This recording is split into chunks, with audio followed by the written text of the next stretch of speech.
একটা মানুষ চলে গেছেন, কিন্তু তার তৈরি জগৎ আজও আমাদের ছেড়ে যায়নি। চেনেন তো মানিকবাবুকে?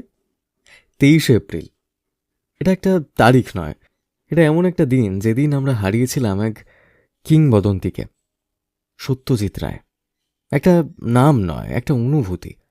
তার সৃষ্ট পথের পাঁচালী শুধু একটা সিনেমা নয়, এটা ছিল বাস্তবের এক নিঃশব্দ গান, যা বিশ্বকে চিনিয়েছিল বাংলার মাটির গল্প। তিনি ছিলেন শুধু পরিচালক নন, ছিলেন লেখক, সুরকার, শিল্পী, একজন সম্পূর্ণ সৃষ্টিকর্তা। তার কাজ এতটাই মনকে ছুঁয়ে গিয়েছিল যে একাডেমি অ্যাওয়ার্ডসও তাকে সম্মান জানাতে বাধ্য হয়েছিল। মানিকবাবু, আপনি আজ আর আমাদের মধ্যে নেই, কিন্তু আপনার গল্পগুলো আজও আমাদের বাঁচিয়ে রাখে।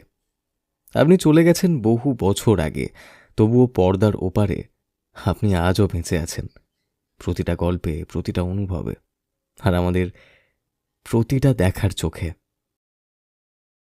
এই ভিডিওটি যদি আপনারা ইউটিউবে শুনে থাকেন, তাহলে নিচে থাকা সাবস্ক্রাইব বাটনটি ক্লিক করে তার পাশে থাকা বেল আইকনটি অবশ্যই ক্লিক করবেন।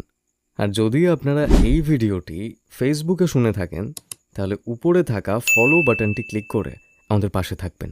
ধন্যবাদ।